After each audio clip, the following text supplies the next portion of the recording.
Pemirsa, ada 3 poin penting yang digugat tim hukum 01 dan 03 dalam sidang perdana sengketa hasil Pilpres yang digelar oleh Mahkamah Konstitusi. Mereka menuntut pembatalan penetapan hasil pemilu, diskualifikasi pasangan Prabowo Gibran, serta pemungutan suara ulang tanpa Prabowo Gibran. Ya, apa saja kemudian bukti yang disiapkan oleh tim 01 dan 03 untuk tuntutannya itu, serta bagaimana tim hukum 02 dalam meresponnya?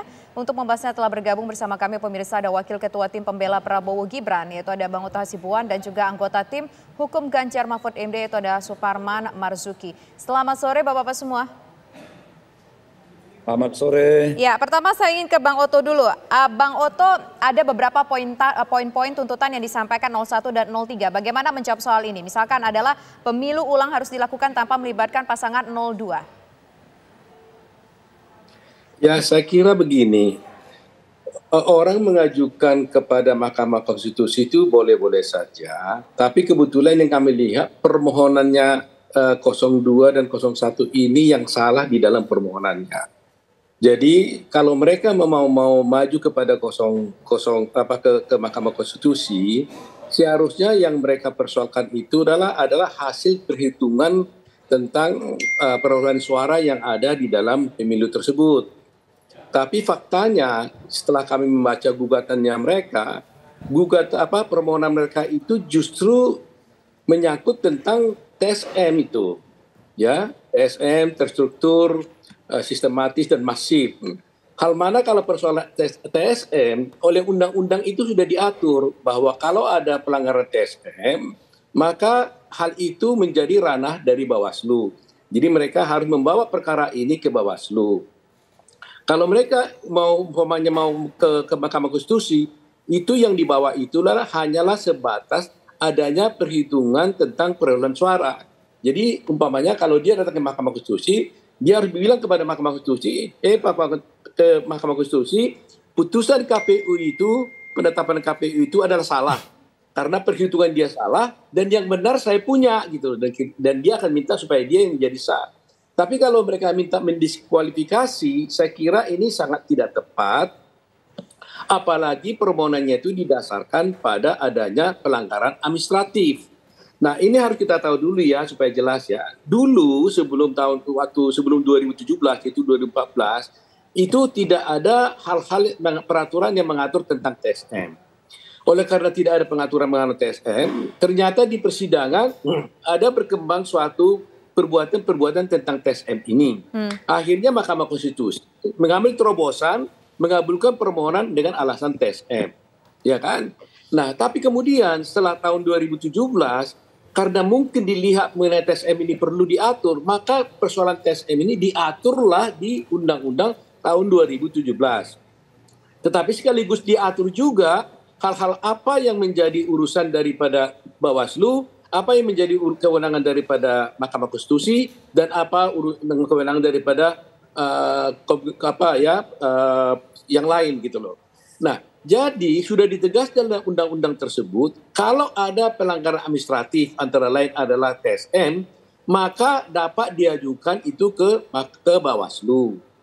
Sedangkan apa yang menjadi kewenangan daripada Mahkamah Konstitusi berdasarkan pasal 475 Undang-Undang Pemilu, yunto Undang-Undang Mahkamah Konstitusi, yunto peraturan Mahkamah Konstitusi, jelas diatur di sana kalau ada sengketa tentang hasil perolehan suara, maka itu dapat diajukan kepada KMK. Faktanya yang diajukan oleh paslon nomor 1 dan 03 itu bukan tentang perhitungan hasil suara, tapi adalah pelanggaran TSM. Jadi mestinya mereka pergi ke Bawaslu. Sebab kalau semua dibawa ke Mahkamah Konstitusi, coba bayangkan, kalau begitu apa kerjaannya Bawaslu? Berarti Bawaslu itu nggak ada gunanya dong, nggak berfungsi dong. Padahal Bawaslu dibuat adalah justru menyelesaikan persoalan-persoalan yang menyangkut TSM. Itu poinnya gitu loh. Jadi coba bayangkan kalau semua boleh ke Mahkamah Konstitusi, nggak mungkin Mahkamah Konstitusi bisa menyelesaikan perkara ini dengan tengah waktu 14 hari. Karena TSM kan harus dibuktikan pelanggarannya di semua daerah dan sebagainya.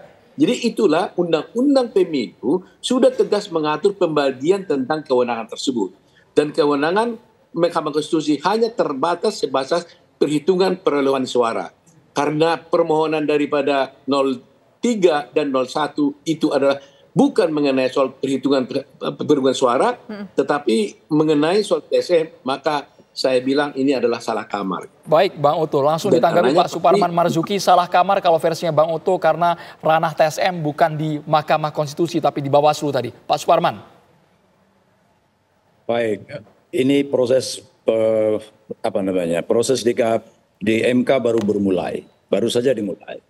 Nanti MK yang akan menilai apakah permohonan gugatan 03 itu memenuhi kualifikasi atau tidak.